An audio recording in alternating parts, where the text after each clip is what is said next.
తొలి వెలుగు ప్రేక్షకులు అందరికీ నమస్తే. ఆహా, పేపర్ చూస్తే ఇవాళ కలకలాడుతుంది పాడైపోను. ఎక్సైజ్ శాఖ కంట డబుల్ కిక్ అంట, కిక్కు మీద కిక్కు, డబుల్ కిక్కు. ఒక్క నెలలనే 6,348 కోట్ల రూపాయల ఆదాయం వచ్చిందట. నా స్వామి రంగా, తాగినోళ్ళంతా దేవుళ్ళురా, తాగలేనోడు మనిషి అంటారా. అరే సిందే ఈ శివలింగ గసీసాలో దాగుంది. ఏం పాట రాసిండా కాలాన్ని గిందుకోసమే కావచ్చు. ఎక్సైజ్ ఆగు డబల్ కిక్. ఒక్క నెలలనే 6,341 కోట్ల రూపాయల ఆదాయం అంటే చూడుది. మొత్తం రాష్ట్రం మొత్తం తెలంగాణ ప్రభుత్వం మొత్తం మందుబాబుల మీద ఆధారపడి ఉందని అర్థమైందిగా లెక్క. మరొకసారి రుజువైంది. మద్యం అమ్మకాలతో అక్టోబర్లో 3,168 కోట్ల రూపాయల ఆదాయం వచ్చిందట. మద్యం అమ్మినందుకు కొత్త దరఖాస్తులు లైసెన్స్ ఫీజుల ద్వారా 3,180 కోట్ల రూపాయల ఆదాయం వచ్చింది. అమ్మినందుకేమో అంత వచ్చింది. ఉత్త పుణ్యానికి ఏది లాటిలేసిగా నిన్నమన్నా 2 లక్షలను కాస్త 3 లక్షలు కావాలని కేసీఆర్ ఏమో 2 లక్షలు చేసి 2,500 కోట్లు ఏమో ఆయన పక్కకేసిండు ఆ కాలాన. ఇక ఇప్పుడు ఈయన ఇంకొక 1 లక్ష రూపాయలు పెంచిండు. 1 లక్ష రూపాయలు వేస్తే ఎంతో కొంత పాడే ఖర్చులు ఎక్కువయ్యాయి కదా, అందుకోసమని ఇంకొక 1 లక్ష రూపాయలు పెంచిండు.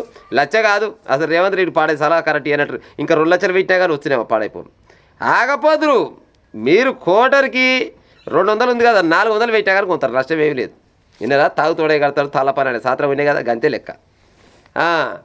కొత్త దరఖాస్తులకు లైసెన్స్ ఫీల ద్వారా 3,180 కోట్లు ప్రభుత్వ ఖజానాకు భారీ ఉపశమనం. నిజంగా కూడా ఒక్క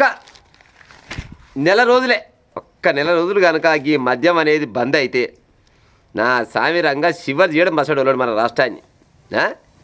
కానీ బంద్ అవుతుందా? ఏ రకంగా కూడా బంద్ కాదు.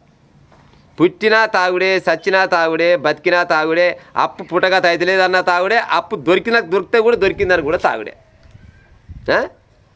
గట్లా ఉంది మన తెలంగాణ రాష్ట్రంలో.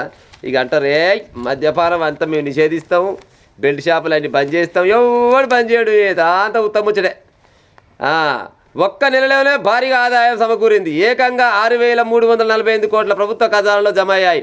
కొత్త మద్యం పాలసీ భాగంగా అందిన దరఖాస్తులు ఫీజులు, లైసెన్సులు, ఫీజుల రూపంలో ఏకంగా 3,180 కోట్లకు పైగా ఆదాయం వచ్చింది. అక్టోబర్ నెలలో వరుస పండుగలు రావడంతో మద్యం దుకాణాలు రికార్డు స్థాయిలో 3,168 కోట్ల రూపాయలంట.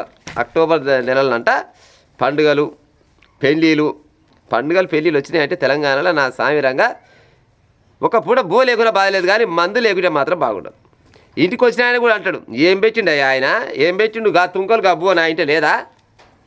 ఎంత మంచి ఆయమని ఎడపోతుని వచ్చినా కానీ గా తుంకలు బో మా ఇంట లేకుండేనా? గింతంత మంది తీసుకొచ్చి పెడితే మంచి మునగాని దావత్ చేసిండ్రా మా సడకుడు. మంచి మునగాని దావత్ చేసిండు, మందు బెండర్ స్పాట్ పెట్టిండు. నా సామిరంగా వద్దంటే పోసిండు అనుకోరాదు. ఇంటికి ఎట్టొచ్చినా కూడా తెలియదు నాకు అంటాడు ఒక్కొక్క ఆయన. ఇక ఒక్కొక్క ఆయన బిగ్గరే కంటే నేను 20 ఏళ్ళే బండితోల బయట ఇంటికి కూడా కష్టం అనుకుంటారా. పోతేనేమో అదృష్టం, పోలేదనుకో ఏమైనా గిరాస్తే దేవునికి మన దేవుడు తీసుకపోయాడు పైకి అంటారు. గంతే అల్గా దొరుకుతాడు దేవుడు. తాగిందే మీనా బదనమయ్యేదేమో దేవుడు. చూడు 6,348 కోట్ల రూపాయలంట రేవంత్ రెడ్డి సర్కారు. మా అమ్మగారి గిల్లకెళ్ళి ఒక 2-3 వేల కోట్లు పక్కకేసి ఏదన్నా గట్టినే గా చదువుకునే పోరగాళ్ళకో గా ఏది వైద్యానికో లేకపోతే విద్య అయినా చదువుకున్న ఒకటే కదా, విద్యా వైద్యానికి ఏమన్నా పక్కకేసి ఉపాయం చేయరాదు. జరంత పక్కేస్తే కదా ఫీజు రియంబర్స్ ఏమన్నా అంటారు కదా, ఒకటే విద్యార్థులు అంతా ధర్నాలు చేస్తారు కదా, జర గైట్కి పక్కకేస్తే అది చేస్తారు కదా, గైట్కి వేస్తారో మరి లేకపోతే పాడైపోను. ఇంతమంది మంత్రులు తలా ఇన్ని పక్కకేస్తారంటే అడిగేది ఏముంది, పాడైపోను ఇంకా 5 దినాలు లెక్క రావుడు రాకాశుడు. గత ప్రభుత్వం ఆయన చేసిపోతే ఆయన ఏమన్నా మేము తీసినామే ఇంకా అనకూడదు, కానీ ఏం చేసేది ఏముండదు. కానీ జర మమ్మ కానీ 6,000 అంతేనా 6,348 కోట్ల రూపాయలకి వెళ్ళి సగం పక్కకేయి, శాంతి ఏమొద్దు, సగం పక్కకేసి ఉపాయం చేయరు చేస్తారు. చూసినా ఏం చేసి పాడవుతారు.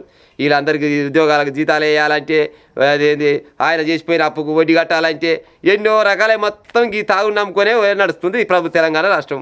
మరి పక్కకేస్తారో లేకపోతే వాళ్ళ పక్కకేసుకుంటారో కానీ మొత్తానికి అయితే తాగుబోతుల పుణ్యమా అంట. ఇంకా తాగుబోతులు అంటే మరి బాధపడుతున్నాం, కానీ తాగుతోళ్ళు అందాం పట్టరా. తాగుబోతులు అంటే మళ్ళీ నా మీదకి వచ్చి పంచాయి రాగలరు, కానీ మందు పుణ్యమాట మాత్రం తెలంగాణ రాష్ట్రానికి ఎనలేని సంపద ఉన్నట్లు లెక్క.